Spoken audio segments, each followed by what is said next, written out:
در جوانی توبه کردن شیوه پیغمبری، در جوانی توبه کردن شیوه پیغمبری، وقت پیره درد ظالم می شود پرهیزگار، وقت پیره درد ظالم می شود پرهیزگار। রমজানের শেষ দশক নাজাতের সময় আল্লাহ তাআলার কাছে বান্দা চাবে, আল্লাহ বেশি খুশি হন। এজন্য শুকরগুজারি করতে হবে আল্লাহ তাআলার, বলব আলহামদুলিল্লাহ। সালাম সাইয়্যিদুল কাওনাইন খাতামান নবিয়্যিন রাহমাতাল লিল আলামিন সরকারে দো আলম, ওই হাবিবের প্রতি দরুদ ও সালাম, যিনি বিশ্ব মানবতার মুক্তির দূত, যার দান্দান মুবারক শহীদ হওয়ার পরে, যার শরীর থেকে রক্ত ঝরার পরে আমরা দিন পেয়েছি, ওই নবীর প্রতি মহব্বতের সাথে একবার দরুদ করি সাল্লাল্লাহু আলাইহি ওয়াসাল্লাম। কোরআন ও সুন্নাহর আলোচনা যেখানে হয়, এই জায়গাটাকে আল্লাহ রাসূল জান্নাতের বাগান বলেছেন, সুবহানাল্লাহ। এখান থেকে যখন কোন মানুষ এই তিন নিয়মের উপরে কথা শুনতে থাকে, এক নাম্বার হলো মনোযোগ সহকারে দ্বীনের কানে শুনবো, দুই নাম্বার হলো নিজে আমল করার নিয়তে শুনবো, তিন নাম্বার আরেকজনকে পৌঁছে দেওয়ার নিয়তে শুনবো। এইভাবে যখন কোরআন ও সুন্নাহর কথা কোনো মানুষ শুনতে থাকে, নিজের আমলে নিয়ে আসা সহজ হয় এবং আল্লাহ তাআলা তার অন্তরের ভিতরে এটা জমায়ে দেন, বসায় দেন। মানুষ চাইলে আল্লাহ তাআলা দেন, বান্দার চাওয়া যেমন আল্লাহ তাআলার দেওয়া তেমন। যেদিনে তোমারে কুরবানি এইসে খোদা কি মেহেরবানি। কবির ভাষায় বলেন, বান্দা তুমি যেমনটি চাবে আল্লাহ তাআলা তোমার তেমনটি দিবে। তাহলে বান্দার চাওয়ার উপরে আল্লাহ তাআলার দেওয়া, এমন তো যদি হয়, আল্লাহ আমার 1 কেজি স্বর্ণ দাও, আধা কেজি তোমার ঘরে দান করব, ওইটা আবার বারবার বলে আধা কেজি তোমার ঘরে দিব, আধা কেজি তোমার ঘরে দিব। অনেকক্ষণ চাওয়ার পরে যখন পায় না, এবার দোয়াটা একটু ঘুরায় নিয়েছে, আল্লাহ 1 কেজি স্বর্ণ চাইলাম, আধা কেজি তোমার ঘরে দান করতেও চাইলাম, তুমি দিচ্ছ না, বিশ্বাস করো না আমাকে, ঠিক আছে তোমার আধা কেজি তুমি রাইখা বাকি আধা কেজি আমারে দাও।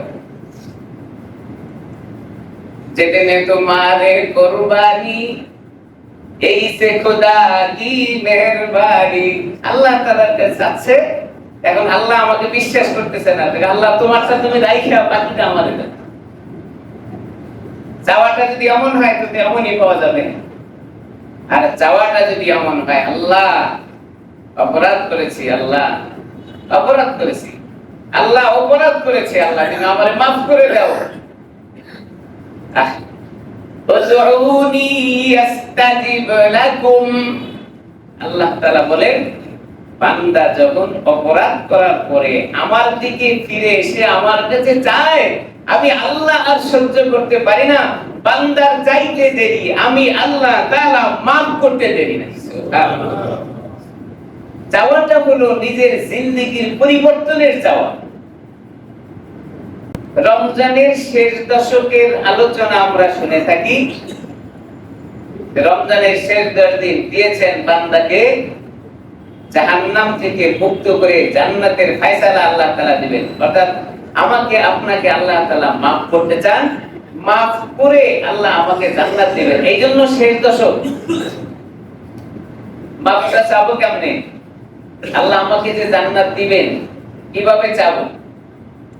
এইজন্য কোরআনে কারীমের স্পষ্ট আয়াত আল্লাহ তাআলা শোনায় দেন, বান্দা তুমি যে মাফ চাইলে আমি আল্লাহ তাআলা খুশি হই। কোরআন বলেন সূরা তাহরীম 66 নম্বর সূরা 8 নম্বর আয়াতে আল্লাহ তাআলা শোনান, ইয়া আইয়ুহাল্লাযীনা আমানু, আল্লাহ মুমিনদেরকে বলতেছেন, হে ঈমানদাররা, যারা ঈমান এনেছো, যারা আমাকে বিশ্বাস করে, তাদেরকে আল্লাহ তাআলা বলেন, হে মুমিন, হে ঈমানদার, আমানু, সব ঈমানদারকে বলছে। আমানু এখানে আরবি ভাষায় এটাকে জমার সিগা বলি, বাংলায় আমরা বহুবচন যেটাকে বলি। সকল ঈমানদারকে লক্ষ্য করে আল্লাহ তাআলা আমানু শব্দ ব্যবহার করেছেন। তাদেরকে লক্ষ্য করে আল্লাহ কি বলেন? তুবু, তওবা করো, ইলাল্লাহ, আল্লাহ তাআলার কাছে। এখানে ইলা শব্দটা আরবিতে ব্যবহার করা হয়েছে, ইলা দিকের অর্থে ব্যবহার হয়। দিকে, দিকের অর্থ কেন বললো? তওবার 5টি অর্থ, তার ভিতরে একটা হলো আল্লাহ তাআলার দিকে ফিরে আসো। এইজন্য এখানে ইলা শব্দ আল্লাহ ব্যবহার করেছেন। তুবু ইলাল্লাহ, তওবা করার অর্থ হলো আল্লাহ তাআলার দিকে তুমি কি করো? ফিরে আসো। বা তওবাটা করবে এরকম তওবা, তাওবাতান নাসুহা, তওবা শুধু করলেই হবে না, তওবাকে তওবা আল্লাহ তাআলা নাসুহা শব্দ ব্যবহার করেছেন। নাসুহা কাকে বলে? নাসুহা শব্দের অর্থ হলো যেই কাজটা করার পরে আমার ভুল মনে হলো এইটা আমি আর কোনোদিন করব না, তার নাম হলো তাওবায়ে নাসুহা। আমরা তাওবা করি, এখন নামাজের শেষে ইস্তেগফার করি, আস্তাগফিরুল্লাহ, মানে আল্লাহ আমি ফিরে আসতেছি, আমি ফিরে আসছি, আমি ফিরে আসছি আল্লাহ, আর কোনোদিন এই গুনাহ করব না। তো মসজিদ থেকে বের হয়ে যাওয়ার পরে ওই গুনাহ আবার করতেছি, কারণ আমি এটা করব না তো করব না কি, ওটাই তো আমার সব। দরজওয়ানি তওবা করতেন শিওয়ে পয়গম্বরি, দরজওয়ানি তওবা করতেন শিওয়ে পয়গম্বরি, ওয়াক্ত পীরে গুরগ জালিম মিশাওয়াত পরহেজগার। আমি যদি তওবা করি, গুনাহ থেকে যদি ফিরে আসি, আমার গুনাহ থেকে ফিরে আসার পরে আল্লাহ তাআলা আমার সম্মান আর মর্যাদা নবীদের কাতারে দাঁড় করাবেন। সুবহানাল্লাহ। তুবু ইলাল্লাহ, আল্লাহ বলেন বান্দা ফিরে আসো, এখনো সময় আছে, এখনো সময় আছে, ফিরে আসো। তুবু ইলাল্লাহ তাওবাতান নাসুহা, বান্দা একবার ফ্রেশ তওবা করো, ফ্রেশ, একদম ফ্রেশ তওবা করো। তুমি যদি ফ্রেশ তওবা করো, অপরাধ হয়েছিল, নফস ধোঁকা দিয়েছে, তোমাকে আমাকে ধোঁকা দিবে। আল্লাহ বলেন বান্দা দুনিয়ার জীবনে তুমি চলতে গিয়ে তোমার হোঁচট সামনে আসবে, তুমি হোঁচট খাবে, পড়ে যাবে, কিন্তু পড়ে যেই ক্ষান্ত হয়েও না, ফিরে আসো, আবার দাঁড়াও, আবার আমার কাছে যাও। আমরা ফিরে আসতে পারতেছি। আল্লাহ তাআলা বলেন তওবাকারীকে আল্লাহ খুব বেশি মহব্বত করেন, খুব ভালোবাসেন।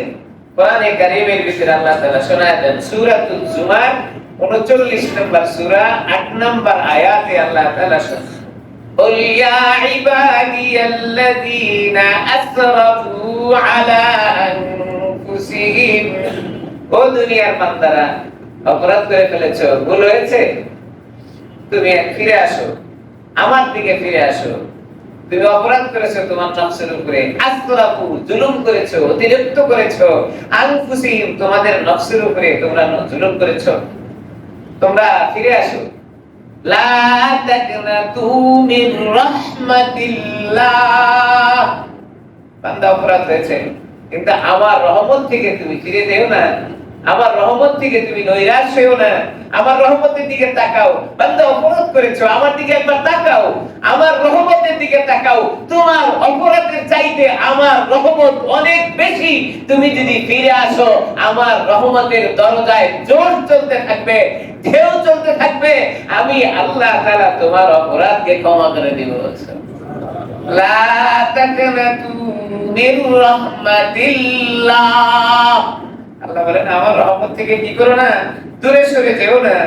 ইন্নাল্লাহা ইয়াগফিরুয যুনুবা জামিআ। ইন্নাল্লাহ, আল্লাহ তাআলা নিশ্চয় ইয়াগফিরুয যুনুবা জামিআ, সকল গুনাহকে maaf করতে পারেন। সুবহানাল্লাহ, সকল গুনাহকে maaf করতে পারেন। আল্লাহ বলেন ইন্নাহু হুয়াল গফুরুর রহিম, আমি তো ওই আল্লাহ যা সব গুনাহ maaf করতে পারি। ইন্নাহু হুয়াল গফুরুর রহিম, আল্লাহর নাম গফফার।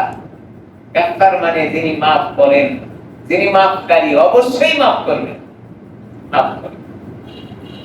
হাদিসের ভিতরে আসছে কোন মানুষ যদি অপরাধ করার পরে সেই জায়গা থেকে ফিরে আসে, যেটাকে কোরআনের ভাষায় তওবা বলে, তওবা যদি করে, আল্লাহর হাবিব বলেন আত-তাইবু মিনাল জামবি কামাল্লা জামবা লাহু। আল্লাহর হাবিব বলেন কোন মানুষ যদি দুনিয়ার জীবনে অপরাধ করে ফেলে, অপরাধ হইতেই পারে, মানুষ অপরাধ করতে পারে, অপরাধ হইতে পারে। অপরাধ করার পরে যদি মানুষ ওই জায়গা থেকে ফিরে আসে, আত-তাইবু মিনাল জামবি, গুনাহ যদি বুঝে সে কি করে, সেখান থেকে ফিরে, ছেড়ে দেয়, আত্মসমর্পণ করে, আল্লাহর হাবিব বলেন কামালা জামবা লাহু, গুনাহ থেকে যদি কোনো বান্দা ফিরে আসে, সে এমন হয়ে যায় সে যেন গুনাহই করে নাই। সুবহানাল্লাহ। আত-তাইবু মিনাল জামবি কামাল্লা জামবা লাহু, বান্দা গুনাহ করার পরে, গুনাহ থেকে ফিরে আসার পরে তা সে কেমন হলো, সে যেন গুনাহই করে নাই।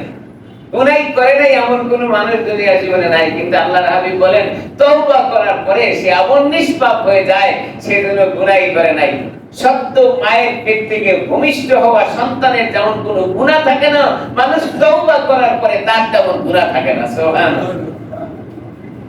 পুরা জিন্দেগিটা যদি বরবাদ হয়ে থাকে, গুনাহে ভরপুর হয়ে থাকে, এরপরেও আল্লাহ তাআলা maaf করতে পারেন।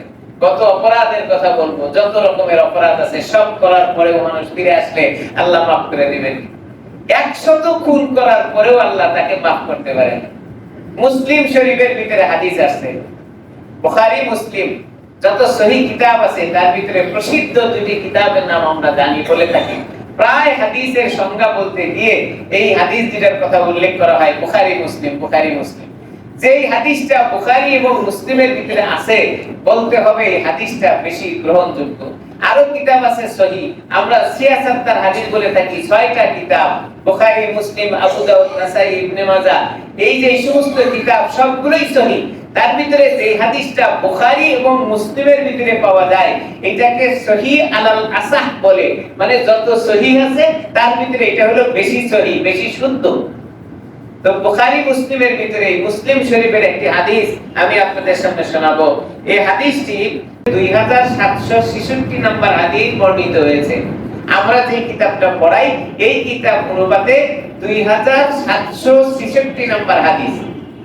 হাদিসটা হলো এরকম, কানা ফি মান কানা ক্বাবলাকুম রাজুলুন ফাতালা 99 নাফসা।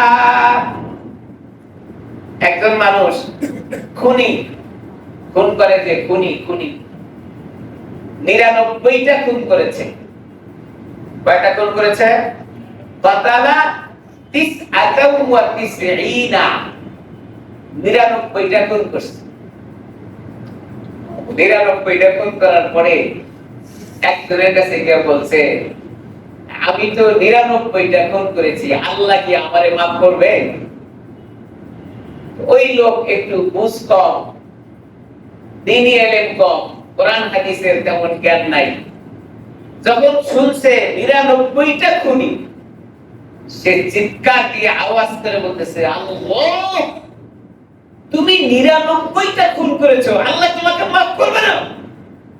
99টা খুন করার পরে আল্লাহ তোমারে maaf করে? একটা দুইটা না, 99টা খুন তুমি তোমার হাত দিয়ে করেছো, এটা কখনোই তোমাকে আল্লাহ maaf করবে না।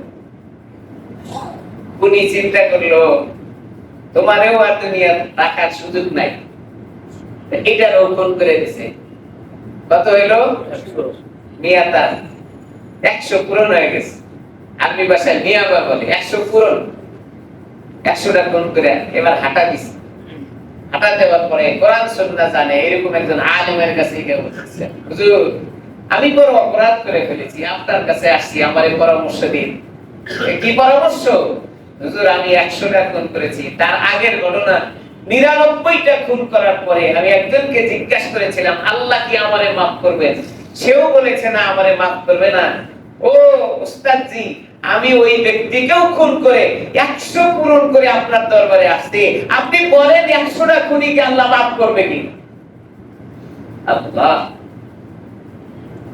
এই ব্যক্তি সুন্দর কোরআনের ওই আয়াত তেলাওয়াত করে হাদিসটা তার সামনে শোনা দিলেন। কি বলেন? তুমি 100টা খুন করেছো, অসুবিধা নাই, ফাতাবাল্লাহু আলাইক। তুমি কি 100টা খুন করার পরে আল্লাহর দিকে ফিরে আসতে পারবা? আল্লাহর দিকে ফিরে আসতে পারবা? 100টা খুন তোমার হয়েছে, করেছো। এখন তুমি যদি আল্লাহর দিকে ফিরে আসো তো আল্লাহ তাআলা 100 খুনিকেও মাফ করে দিতে পারে। সুবহানাল্লাহ, সুবহানাল্লাহ। আল্লাহ, এই লোক খুনিকে তার চেয়ে বড় একজন বুজুর্গের কাছে পাঠিয়ে দিয়েছে, যাও তুমি তার কাছে গিয়ে হাত ধরে তওবা করো এবং তার কাছ থেকে বায়াত গ্রহণ করো, তার কাছে বলো তোমার এই অপরাধের কথা, সেই জন্য তোমাকে তওবা করে শুধরায় দেয়। খুনি 100। মুসলিম শরীফের হাদিস অনেক লম্বা, সারসংক্ষেপ ভাবে আমি আপনাদেরকে তরজমা শোনাচ্ছি। এই লোক এনার কাছ থেকে রওনা দিয়েছেন, বুজুর্গের কাছে যাবেন। হাদিসের ব্যাখ্যাকারীরা বলেন এই লোক যখন রওনা দিয়েছেন তো রাস্তায় চলতেছে, অনেক দূর পায়ে হেঁটে যেতে হবে। দেখেন অনুতপ্ত কাকে বলে, অনুশোচনা কাকে বলে?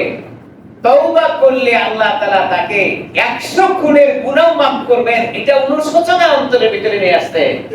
এইজন্য সে হাঁটা দিছে। আগের যুগের মানুষেরা তো অনেক কষ্ট করে দ্বীন শিখতেন, আগের যুগের মানুষেরা অনেক কষ্ট করে ইলম শিক্ষা লাভ করতেন, কিন্তু এখনকার মানুষ তো ওই পথে হাঁটে না, ওই পথে হাঁটে না। আল্লাহু আকবার। দূর দূর থেকে, মদিনা থেকে কুফা পর্যন্ত মানুষ হেঁটে গিয়ে ইলম চর্চা করেছে। কুফা কোথায় আর মদিনা কোথায়? এখান থেকে মানুষ হেঁটে গিয়ে ইলম চর্চা করেছেন। জেলখানায় আবদ্ধ, সেখানে ইলম চর্চা করেছেন। জিন্দানের জেলখানায় বন্দী, সেখান থেকে ইলমের চর্চা করেছেন। আগেকার জেল তো আমাদের মতো জেলখানা ছিল না, এরকম সুন্দর ঘর দরজার ব্যবস্থা তো তখন ছিল না। আগের যুগের জেলখানা ছিল মাটিতে গর্ত করে মানুষকে ভিতরে রাখা হইতো, আসামিকে, আর উপরে লোহার জাল দিয়ে বেষ্টনী দেওয়া হতো। এটা ছিল আগেকার জেলখানা।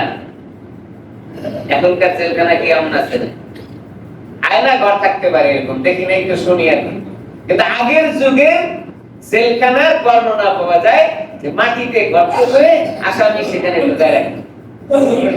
আল্লাহ, কিতাবের ভিতরে পাওয়া যায় যে আগের যুগের মানুষেরা এত কষ্ট করে ইলম চর্চা করেছে, এত কষ্ট করে তারা ইলম শেখার জন্য রাস্তা বের হয়েছে।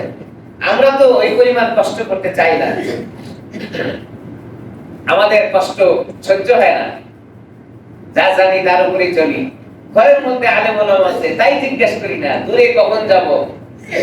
ইমাম আবু হানিফা রাহমাতুল্লাহ আলাইহির ইতিহাস আছে।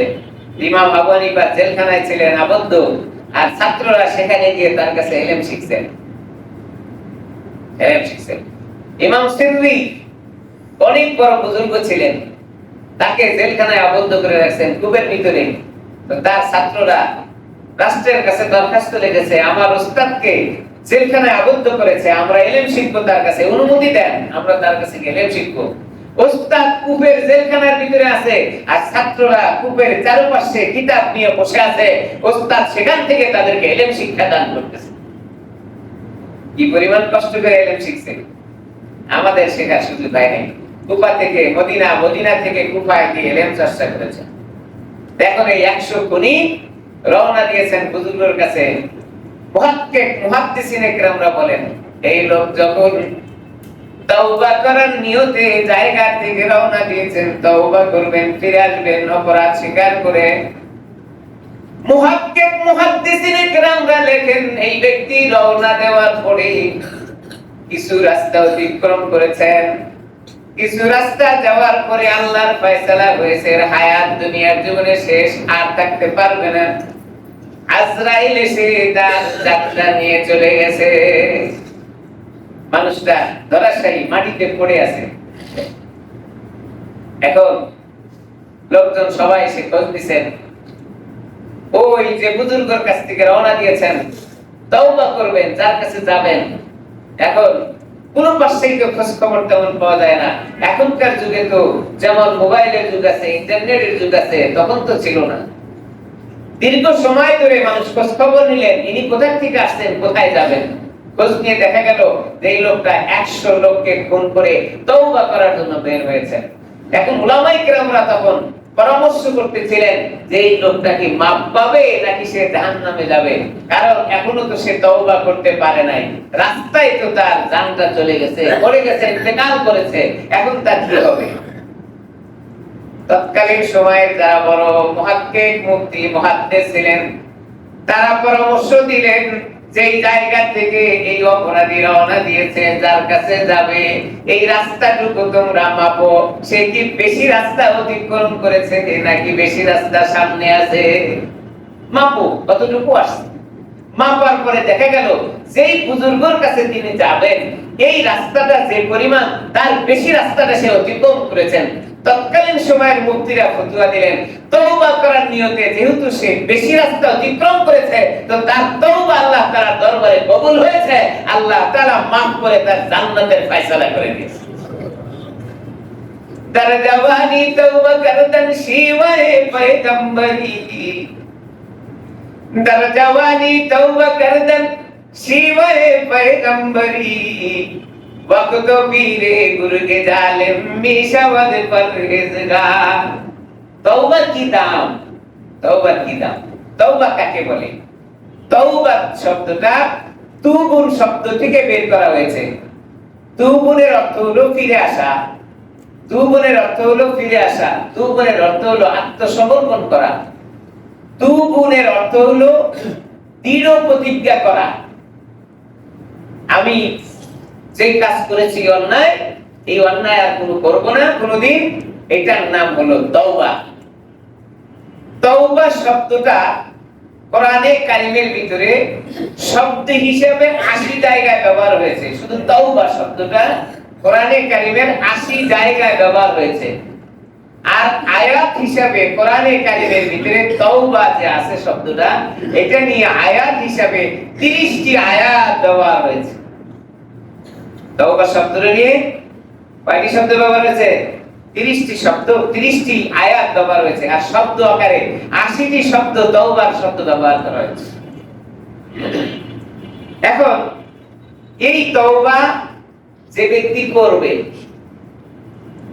তওবা করার পরে আর যদি কোনোদিন সে তওবাটা না ভাঙে, নষ্ট না করে, তওবা করার পরে সে যদি আর কোনো নেক আমল করার সুযোগ নাও পায়, তবে এই জুমার নামাজের সময় আমি তওবা করেছি যে আল্লাহ আমি অপরাধ করেছি, আর কোনোদিন গুনাহ করব না, তো জুমার নামাজের পরে আমার হায়াতটা শেষ, আমি দুনিয়া থেকে চলে গেলাম।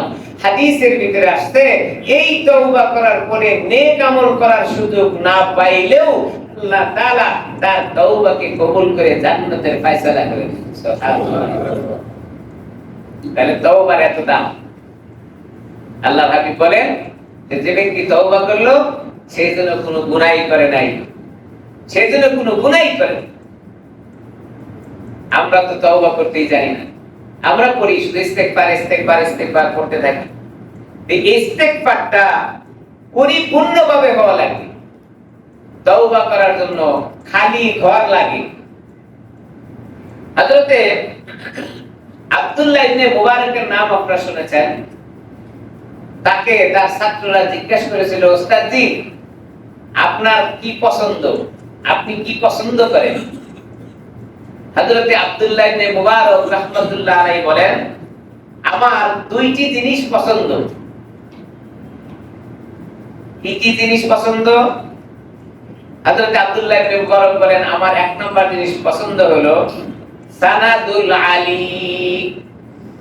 সানাদুল আলী অর্থাৎ হযরত আলী রাদিয়াল্লাহু তাআলা থেকে যে সনদ হাদিসের বর্ণনা এইটা যার কাছে আছে আমি এটা খুব পছন্দ করি। যত হাদিস বর্ণনাকারী আছে তার ভিতরে হযরত আলী রাদিয়াল্লাহু তাআলা হাদিস বর্ণনা এটা বেশি গ্রহণযোগ্য। এজন্য আব্দুল্লাহ ইবনে মুবারক বলেন যে আমি হযরত আলী রাদিয়াল্লাহু তাআলা আনহুর সনদ বর্ণিত হয়েছে এরকম কোন ব্যক্তি যদি পাই তাকে আমি বেশি পছন্দ করি এবং আমি নিজেও সেটা করি।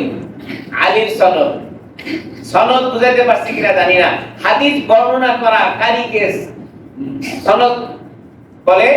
সনদ মানে একজনের কাছ থেকে আরেকজন বর্ণনা করে আসছে, এরকম বর্ণনা শুনতে শুনতে রাসূল আকরাম সাল্লাল্লাহু আলাইহি সাল্লাম পর্যন্ত বর্ণিত হয়েছে। যারা বর্ণনা করে তাদেরকে আরবি ভাষায় রাবি বলে, আর এই রাবির বর্ণনাকে আরবি ভাষাতে সনদ বলে, সার্টিফিকেট। হযরতে আব্দুল্লাহ ইবনে মুবারক বলেন আমার দুই জিনিস পছন্দ। এক নাম্বার পছন্দ হলো হযরত আলীর সনদ যার কাছে আছে এটা আমি পছন্দ করি। ছাত্ররা জিজ্ঞাসা করছেন হুজুর আর কি পছন্দ? তিনি বলেন আমার আরেকটা জিনিস পছন্দ, সেটা হলো বাইতুল খালি। ছাত্ররা জিজ্ঞাসা করতেছেন হুজুর এইটা তো বুঝলাম না, আলীর সনদ বুঝলাম কিন্তু বাইতুল খালি এটা কি জিনিস এটা তো বুঝলাম না। হযরত আব্দুল্লাহ ইবনে মুবারক বলেন বাইতুল খালি মানে খোলা ঘর, যেই ঘরের ভিতরে কিছু থাকে না। আচ্ছা বলেন তো যেই ঘরের ভিতরে কিছু থাকে না এই ঘরটা কি? কেউ বলতে পারবো না। বিরান ঘর, এটাকে আমরা বিরান ঘর বলি, কিন্তু এই ঘরটা কোন ঘর? আল্লাহর হাবিব বলেন এই ঘরটা হলো দুনিয়ার জীবনে আল্লাহর ঘর, মসজিদ, যেখানে কিছুই থাকে না। মসজিদে স্বর্ণ সোনা দানা টাকা পয়সা অলংকার আদি এরকম কোনো কিছু আছে? আসবাব পর্যন্ত শোকেস ড্রেসিং টেবিল এগুলো কোনো কিছুই মসজিদে থাকে না। মসজিদকে খালি ঘর বলা হয়েছে। হযরত আব্দুল্লাহ ইবনে মুবারক বলেন খালি ঘর আমার খুব পছন্দ। ছাত্ররা বলতেছেন হুজুর খালি ঘর আপনার পছন্দ কেন? মানুষ তো ভরা ঘর পছন্দ করে, যেই ঘরের ভিতরে শোকেস থাকবে, যেই ঘরের ভিতরে ড্রেসিং টেবিল থাকবে, যেই ঘরের ভিতরে ডাইনিং টেবিল থাকবে, যেই ঘরের ভিতরে সোফা খাট থাকবে, যেই ঘরের ভিতরে বিভিন্ন ভাবে নায়ক নায়িকাদের ছবি দিয়া ভরপুর থাকবে, যেই ঘরের ভিতরে ইন্টারনেট সংযোগ থাকবে, ওয়াইফাই লাইন থাকবে, এই ঘর তো মানুষ বেশি পছন্দ করে। আপনি খালি ঘর পছন্দ করলেন কেন? হযরত আব্দুল্লাহ ইবনে মুবারক বলেন খালি ঘর আমার এই জন্য পছন্দ, খালি ঘরের মজা যে পাইছে সেই বোঝে, খালি ঘরের মজা যে বোঝে নাই তাকে কিয়ামত পর্যন্ত ওয়াজ করে বোঝানোর বুদ্ধি নাই। খালি ঘরের এত মজা, যে খালি ঘরের মজা পাইছে সেই শুধুমাত্র বুঝবে, আর কেউ বুঝবে না। ছাত্ররা বলে হুজুর ও আব্দুল্লাহ ইবনে মুবারক খালি ঘরের মজা কি বুঝতে পারি না, আপনি একটু বুঝায় বলেন। আব্দুল্লাহ ইবনে মুবারক বলেন খালি ঘর মানে যেই ঘরের ভিতরে জায়নামাজ আর মুসল্লা ছাড়া আর কোনো কিছু থাকে না, তার নাম হলো খালি ঘর। ওগো ছাত্ররা শুনে নাও, খালি ঘরের এত মজা, আমি যখন খালি ঘরের ভিতরে থাকি তখন আমি আল্লাহর সামনে দাঁড়ানো থাকি। সুবহানাল্লাহ সুবহানাল্লাহ। খালি ঘর কিছু নাই, আছে একটা জায়নামাজ একটা মুসল্লা। ছাত্রদের লক্ষ্য করে আব্দুল্লাহ ইবনে মুবারক বলেন খালি ঘরটার ভিতরে গভীর রাত যখন হয়ে যায় দুনিয়ার জীবনের সমস্ত দরজা বন্ধ হয়ে যায়, সমস্ত দরজাগুলো তালা বন্ধ, একমাত্র শুধুমাত্র কেবলমাত্র আমার রবের দরজাটা খোলা থাকে। আমি আব্দুল্লাহ ইবনে মুবারক খালি ঘরের ভিতরে যায় নামাজ বিছায়া আল্লাহর সামনে দাঁড়ায়া আল্লাহর সঙ্গে কথা বলি। আল্লাহু আকবার। খালি ঘর, খালি ঘরে দাঁড়ায়া আল্লাহর সামনে কথা বলি। ও ছাত্ররা ভালো করে শুনে নাও, খালি ঘরটার ভিতরে যখন আমি থাকি হাদিসের কিতাবটা সামনে রেখে আমি যেন সাহাবায়ে কেরামের সঙ্গে কথা বলতে থাকি। সুবহানাল্লাহ। সাহাবায়ে কেরামের সঙ্গে কথা বলে, কারণ হাদিস বর্ণিত হয়েছে সাহাবায়ে কেরামের মাধ্যমে। সাহাবায়ে কেরামরা রাসূলের কাছ থেকে হাদিস বর্ণনা করেছেন। আব্দুল্লাহ ইবনে মুবারক বলেন খালি ঘরের ভিতরে যখন আমি কিতাবটা খুলে নিয়ে বসি তখন আমি আমার সামনে সাহাবায়ে কেরামকে দেখতে থাকি এবং সাহাবায়ে কেরামের সঙ্গে কথা বলি। সুবহানাল্লাহ। ও ছাত্ররা আরো শোনো, আমি যখন বুখারী শরীফ খুলে নিয়ে এই বুখারী শরীফটা পড়তে থাকি, আমি যখন মুসলিম শরীফটা পড়তে থাকি, আমি যখন তিরমিজি শরীফটা পড়তে থাকি, যেন আমি ছাত্রদের বাজারের ভিতরে কথা বলতে থাকি। ছাত্রদের বাজার, তলবে ইলমের বাজারে আমি কথা বলতে থাকি। সব ছাত্ররা আওয়াজ করে বলেন, হুজুর বুঝি নাই, কোনদিন বুঝি নাই খালি ঘরের এত দাম। আব্দুল্লাহ ইবনে মুবারক বলেন, এই পৃথিবীর জমিনে কোন মানুষ যদি আল্লাহকে পাইতে চায়, খালি ঘরের সাথে যেন সে সম্পর্ক করে। খালি ঘরের সাথে একটু সম্পর্ক করতে হবে। আমরা তো এখন খালি ঘরে থাকতে চাই না। খালি ঘরে আসলে আমাদের ছটফটি শুরু হয়, কখন বের হয়ে যাব। নামাজের যদি 5 মিনিট দেরি হয় তো 14 বার ঘড়ির দিকে তাকাই, দেরি হলো। অথচ আল্লাহর সাথে যদি কারো সম্পর্ক করার ইচ্ছে হয়, সে যেন খালি ঘরে বেশি সময় দেয়। খালি ঘরটা হলো মসজিদ।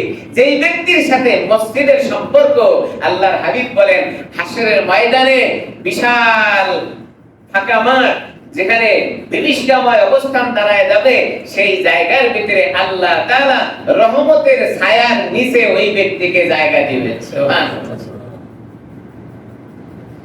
10 ব্যক্তিকে আল্লাহ তাআলা হাশরের ময়দানে তার রহমতের ছায়ার নিচে জায়গা দিবেন। তার ভিতরে এক ব্যক্তি হলো যার মসজিদের সাথে দিল লেগে থাকে, মসজিদের সাথে যার সম্পর্ক। এখন মসজিদের সাথে সম্পর্ক করানো খুব কঠিন। সারাদিন 5 ওয়াক্ত নামাজ পড়তে সময় লাগে 1.5 ঘন্টা, 2 ঘন্টা। এই 2 ঘন্টায় মসজিদে আসা আমার জন্য অনেক কঠিন, অনেক কঠিন। আসতেই চাই না, আসতেই চাই না।